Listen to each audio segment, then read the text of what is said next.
What is up? I just did the crazy eyes. Welcome into your daily Buckeye Blitz for Tuesday, September 13th, 2022. I am Joe from the Buckeye Cast. Happy to be here, as always, with your daily Blitz. This is our 5-minute show. We're on YouTube, podcasts, any format you can find, Facebook, you'll find us.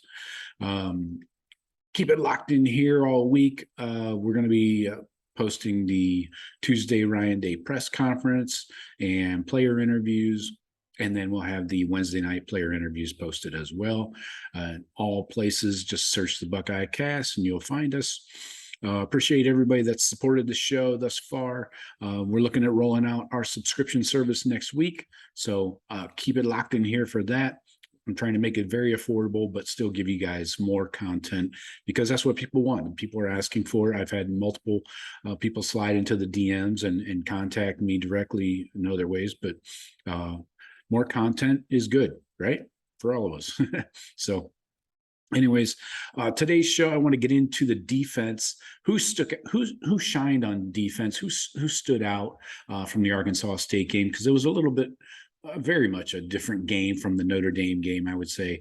Not a little bit, a lot of it. So let's get into it. Red zone defense, obviously this bend but don't break style. Didn't know we were getting into that when the season started, but apparently we are. So I'm fine with it. It works. We're giving up a little too many yards for my taste, honestly.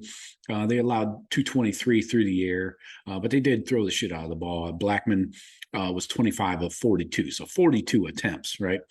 But then they also had 34 rushing attempts. So they had, that makes 76 plays. So keep that in mind. They had 76 to our 54. So I'd like to flip that. Those numbers should be, last year, those numbers were the opposite, really. Anyway, I'm still not getting any turnovers. I don't know if that's a big deal to you. I think it's just kind of an outlier. I don't know if it really means much. You'll have your games where we gobble up like 3 or 4 or 5 or something, kind of, and by the end of the year, it probably evens out. But what do you guys think about no sacks from a defensive end yet this year? We're getting close. Zach Harrison's always close. That's been his deal since day one. He's always just almost to the quarterback, but not quite.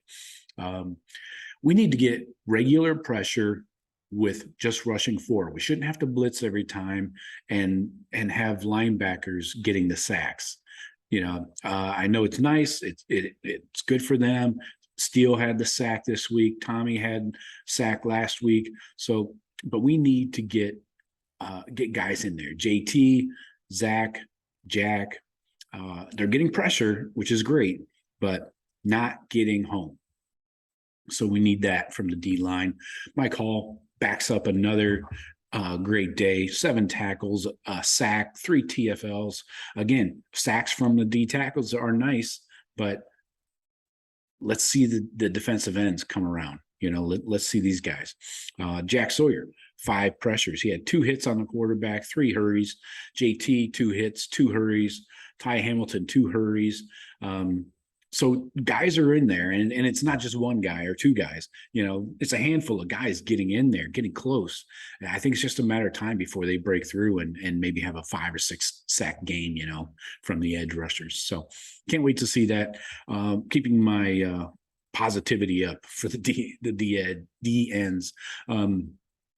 Teron was benched after that halftime incident, and he was yapping the whole freaking game. I don't know who do you think you are? You're talking shit to a group of 5 team, a Sun Belt Conference team. Why? Did they do something to provoke you? Not that I know of. So just shut up and play, man. And it's not very often you do play, by the way. Seems like you're hurt more than you're available. So shut up. It cost us 15 yards. And that's everybody. I mean, there's a lot of blame to go across the board here. We had 4 penalties on the D line. They changed the the offsides rule. So you can't cross the line of scrimmage and get back before the snap. Once you cross the line of scrimmage before the snap, it's a flag.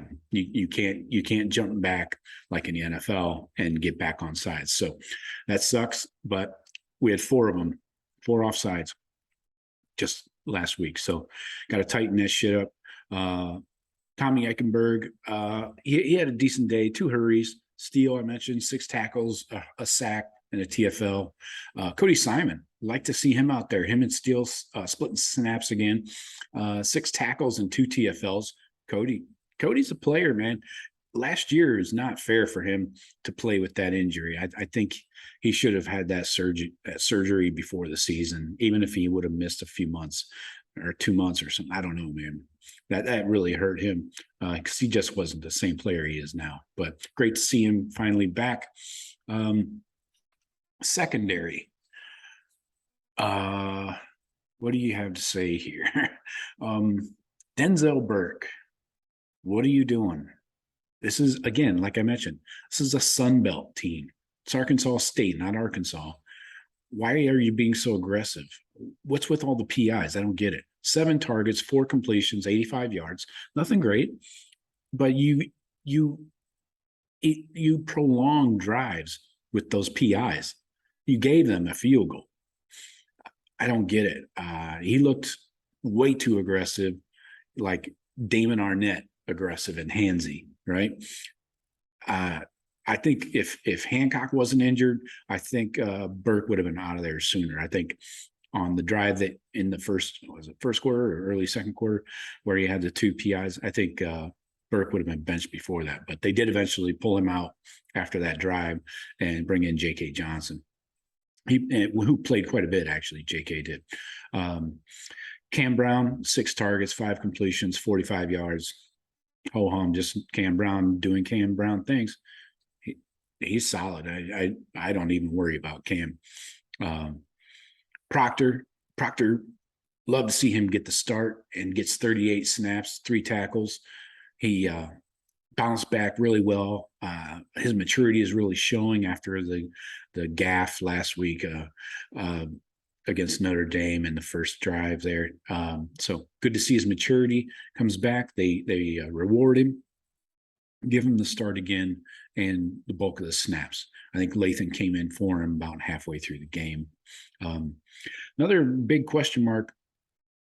I can't wait to see if somebody will ask Coach Day about this. It's kind of frustrating nobody has to this point. Court Williams, here we are, week 2. Court Williams, last week he only played in special teams. He played on all 4 special teams. This week he only plays 15 snaps, and it's late in the game. Snaps, garbage time. 6 run plays, 9 pass. He played 7 at strong safety and 8 at free safety. What's the deal? He's not injured, obviously. Otherwise, he wouldn't be in at all. So what the fuck? I would love to hear somebody answer that question. Somebody, a defensive coach. If Coach Day doesn't know, I have to think that he does know. But is he not 100%? If he's not 100%, then you got 50 people that could play special teams and play the last 5 minutes of the game in a blowout. Why roll out a guy that's injured? That's why I don't believe he's injured. So get us some answers, please. Jesus. I'm going to be doing my weekly Court Williams counter, by the way. I'll tweet that out. I have week 1 and week 2 down. So go check my Twitter account and scroll through there. I'll be counting till he starts getting more snaps. So that's all I got for today. As always, like and rate and review and all that fun stuff. If you comment on the videos, I always reply to the comments. So if you disagree with me or if you saw something different, please let me know. All right. I'll talk to you later. Thanks and go Bucks.